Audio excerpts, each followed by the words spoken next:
Welcome out to the show tonight, guys. This is Studio 321. This is your host, Eddie B. So, a couple things I wanted to talk to you tonight, guys. I hope you're doing well. It's good to be back with you. Zoran Mamdani. It's the guy who's running for the mayorship of New York City. And as New Yorkers across the 5 boroughs and Americans across the country mourn this mass shooting, we are reminded that no matter how strong our gun laws are in this state, we are only as safe as the weakest laws in this nation. And so in this moment, the onus is on all of us to follow the words of Alain's brother and to put forward a vision of stronger gun laws. And I echo the call from Governor Hochul for a nationwide ban on assault rifles. It's a city with 8.4 million people, but I think it's bigger than that, and I think it's really going to be front and center for the whole United States. And I'm going to get to that in a minute. First of all, if you like my videos, guys, please like and subscribe. It really helps my channel. It's free. Just hit the subscribe button, and like-minded people, man, we got to spread the word. Keep it moving. So, all right. So let's get back to Zoran Mamdani. So I wasn't going to do a podcast on this. I've been watching it in the news. I thought it was kind of silly, but really, I've been following it kind of close, and I thought, you know what, maybe I should go ahead and do this, and this is why. I'm going to be honest with you. I know, everybody's doing the sky is falling if he wins. The sky is falling if he wins. To be honest, my opinion, I hope he wins. I really do. I hate to say that because I think the guy is ridiculous, but I hope he wins because New York City deserves this. They actually do. All the bad stuff that's constantly coming out of New York nowadays, it was always said that, they're the heartbeat of America, the greatest city in America. They're not anymore. They're not. Okay. That place is falling fast. They hate the cops. The crime is up. It's going back to the way it was in the 80s. It was cleaned up so well under Rudy Giuliani, so well, and even the liberals admit that when he was running the city, crime was low. It was beautiful. Tourism was high.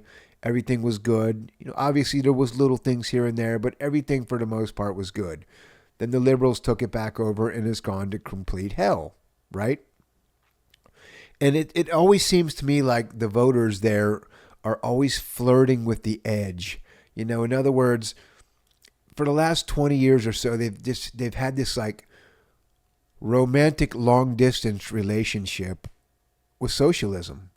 It's like they're always saying how great it is, and even the Democrats, the mainstream Democrats, they're always just saying, oh, it's okay, it's good, some socialism ideas are great, and then it's like they love it from a distance, but now it's actually on their doorstep and they're flipping out. You know what I'm saying? And that's annoying. I'm tired of seeing that. I feel like they should get what they deserve and get what they wish for, because think about it. It's the same thing the liberals do all the time. It's the same thing that happened when they sent all those, remember, I think it was Martha's Vineyard or whatever. They had, all those rich folks in there saying, oh, we need to embrace all the asylum seekers and the immigrants and this and that. So what did they do? Trump and them shipped a couple busloads of these immigrants into Martha's Vineyard. And within 24 hours, they had the cops come in and remove them all. So it's always that whole love affair from a distance, like, oh, we love them, we love this, we love that, but they don't actually really want it. You know what I mean? So what I'm saying is, you know what? Let's go ahead and give it to them.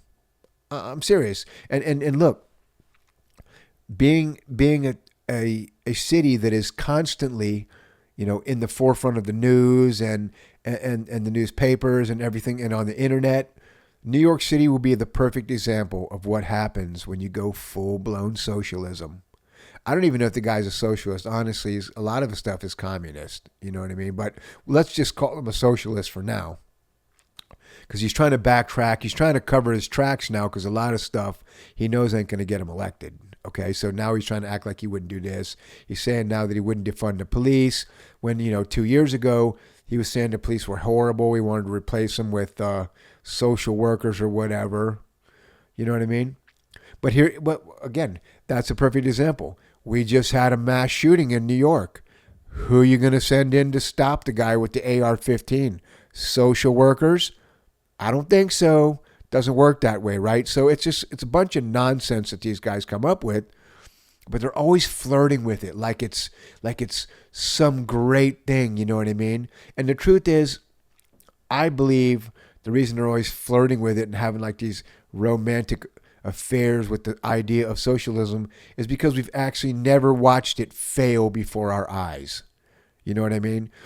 A lot of these liberals like to compare Scandinavian countries because, some of the smaller countries over in Europe have, they have like socialistic things. Denmark, I think, is it Sweden, some of those areas. And so they're like, oh, well, look at those countries. They're so great. There's crime is low and everybody has insurance and everybody has health care.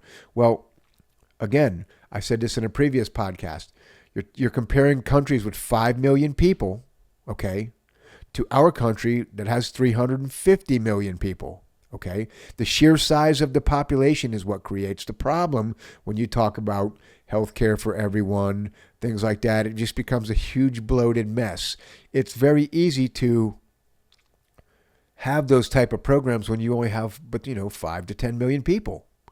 But when you have 350 million, it's unmanageable, okay?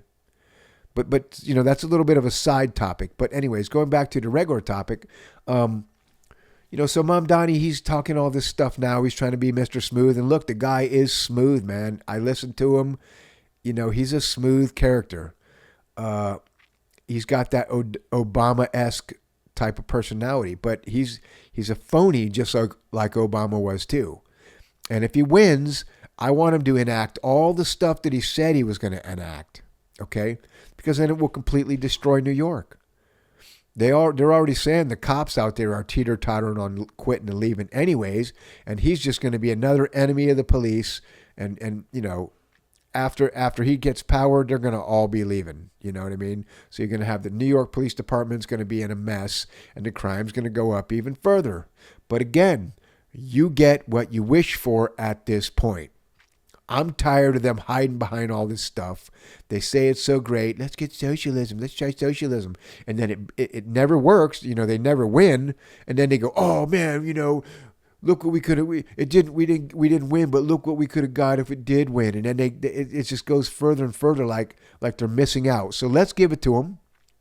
Let's get him in there, and then the entire country can sit back with a big giant bowl of popcorn, and we can watch it all fall apart. So people will start to understand that on a grand scale, that does not work. Okay? The socialism ideas that he have are ridiculous, and I can't wait to see him fail. I can't. So New Yorkers, do the wrong thing like you always do. Vote this guy into office, and let's watch the city burn. You guys have a good night. This is Eddie from Studio 321. I'll talk to you soon.